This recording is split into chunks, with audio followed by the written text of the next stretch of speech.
इतना चर्चा परिचर्चा हो रहा है भाई साहब, कुंभ के बारे में आप क्या कहना चाहते हैं? कुंभ में विपक्ष भी मजा ले रहा है, पक्ष भी मजा ले रहा है। देखिए, विपक्ष अगर किसी सच्चे मुद्दे पे मजा ले रहा है तो मैं उसके साथ हूँ, लेकिन अगर विपक्ष इसमें मजा ले रहा है तो वो खुद मजे के पात्र हो जाएंगे। क्यों? अब 12 वर्ष बाद अगर ये सुअवसर आया हुआ है और सरकार उसमें प्रोएक्टिवनेस दिखा रही है, यूथ इससे जुड़ रहा है। यूथ पहले कुंभ को लेके मैंने जो देखा हुआ है, क्या धारणा थे कि हमारे यहाँ 60 साल 70 साल के हो गए, भैया इनको कुंभ नहला दो, जीवन का कोई इनका भरोसा नहीं है। आज यही अभी 4 लोग से बात कर रहे थे नीचे, तो नए लड़के कह रहे हैं भैया कुंभ जाना है। ठीक है, कितने सोशल मीडिया के क्रिएटर्स हैं जिनको वहाँ काम मिल रहा है, जो अपना बढ़िया चैनल वहाँ चला ले रहे हैं। कितने जो है वहाँ डिजिटल पत्रकार हैं जो जाकर के वहाँ डेरा लगाए हुए हैं, काम मिल रहा है। ठीक है, सरकार की चीज़ें भी हो पा रही हैं और वो अपना भी काम चला रहे हैं। कितने ऐसे लोग हैं जिनको सरकार ने इनवाइट किया है कि आप, अब आरोप क्या लगा रहे हैं कि वहाँ व्यापार हो रहा है। ये बताइए कि दुनिया में जितने भी देश हैं वो क्या बेच नहीं रहे हैं क्या अपनी चीज़ों को? अगर सरकार अपना राजस्व लगाए तो ठीक है, क्यों नहीं भाई? सरकार अगर कुछ राजस्व कमा रही है उससे, तो उसमें क्या दिक्कत है? क्या बाप दादा जो काम करते रहे हैं जिससे नुकसान में होते रहे लेकिन लुटाते रहे, तो वही फॉलो अप होगा क्या? और जितने भी समृद्ध राज्य हैं, चाहे महाराष्ट्र हो, गुजरात हो, तमिलनाडु हो, इसी तरीके की भैया सोच करा करके अपनी जो है और धन इकट्ठा करते रहे। तो राजस्व लगाओ तो राजस्व कमाओ भी, इसमें क्या दिक्कत है? देश के अभी एक देश के नए नए सांसद बने हैं, चंद्रशेखर रावण, वो कुछ कुंभ के बारे में बयान दिए हैं, उसके बारे में क्या कहेंगे?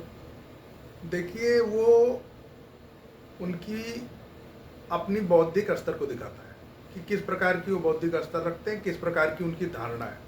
अगर आप किसी बात को कुंठा में कहते हैं या जो बहुत दिनों से आदमी के अंदर एक पूर्व नियोजित धारणा होती है, जैसे मेरे अंदर भी किसी चीज़ को लेकर के है, तो वो अलग बात है।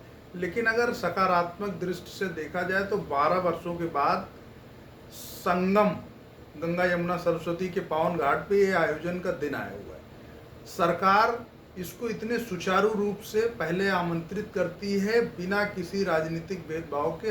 मैंने देखा कि कैसे झारखंड के सोरेन जी को हमारे यहाँ के एक मंत्री जाकर के आमंत्रित कर रहे हैं, बड़े मनोहार से उस चीज़ को स्वीकार कर रहे हैं वहाँ के मुख्यमंत्री।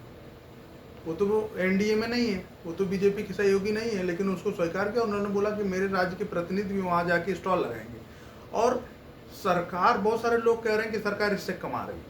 तो भाई, क्या गुजरात, जो भी राज्य आज आर्थिक दृष्टिकोण से अच्छा कर रहे हैं, क्या उन्होंने कमाया नहीं है क्या? जो भी आयोजन उन्होंने किया है वो कमाया है। सरकार राजस्व लगाएगी तो कुछ रुपए अगर राजस्व कमा रही है तो अच्छा है, ये मॉडल है, एक तरीके से ये सीखने वाला है। और इस बात को योगी आदित्यनाथ कर रहे हैं, ये मैं अचंभित हूँ, बहुत अच्छी बात है। और हम बिजनेस समिट किए, हम डिफेंस समिट यहीं लखनऊ में किए, तो उसमें करोड़ों की इन्वेस्टमेंट आई। और कुंभ से किस तरीके से हम चीज़ें कमा रहे हैं, क्योंकि घाट बनाया गया, रोड बनाई गई, सौंदर्यीकरण हुआ, कितनी प्यारी तरीके से स्ट्रीट लाइट लगाया गया है। आप देख रहे होंगे उसमें किस तरीके से सरकार ने इस चीज़ को डिजिटल मीडिया प्लेटफॉर्म से जोड़ा हुआ है। आधुनिकीकरण समझ लीजिए कि आज के टाइम में वहाँ कितने क्रिएटर्स हैं जो न सिर्फ इलाहाबाद के, बहुत सारे पूरे देश के बाहर से भी आए हैं, जो देख रहे हैं कि ऐसा कौन सा जो है पर्व है जहाँ जाति धर्म से परे लोग आकर के इसी आस्था में डुबकी लगाएंगे और अपनी कई चीज़ें वहाँ पे लोग त्यागते हैं। आपने देखा होगा बहुत सारे लोग हैं जो कह रहे हैं कि मैं जीवन में ये करना चाहता था, लेकिन यहीं से एक नई धारा का प्रवाह होगा मेरे जीवन में। बहुत युवा जैसे पढ़े लिखे हैं वो भी आके सन्यासी बन जा रहे हैं यहाँ पे।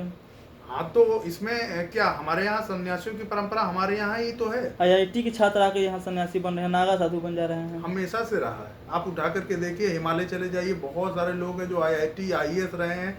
मैं तो एक देख रहा था, IITian और नागा बाबा हो गए हैं, वो IITian IAS रहे हैं। उन्हें जब सब चीज़ों से उनका मन उठ गया भौतिक जगत से, तो आध्यात्मिकता की तरफ बढ़े। आध्यात्मिकता की अगर परम सीमा कुछ है तो वहाँ जा करके ऐसे मौक़ों पे वो लोग डुबकी लगाते हैं और कल्पवास जीवन भर के लिए ले लेते हैं।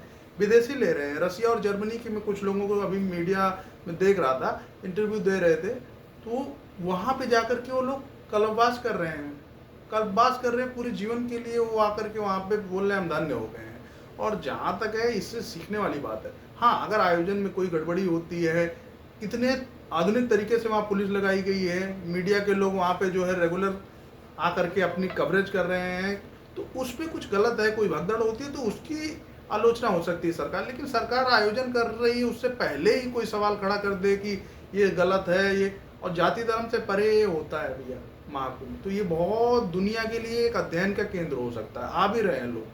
तो इस चीज़ को हमें फिलहाल अपने, मेरे नज़र में तो ये बहुत बड़ा महाआस्था का पर्व है और सरकार इसमें बढ़िया कर रही है। अभी आयोजन कैसा होगा बाद में आकलन किया जाएगा। इसमें सबको बढ़ चढ़ के हिस्सा लेना चाहिए। बिल्कुल, 40 करोड़ की तैयारी उन्होंने, सरकार ने बोला 40 करोड़ लोग आ रहे हैं, हम 50 से 60 करोड़ लोग की तैयारी करके रखे हैं, ऐसा मुख्यमंत्री जी ने कहा हुआ है।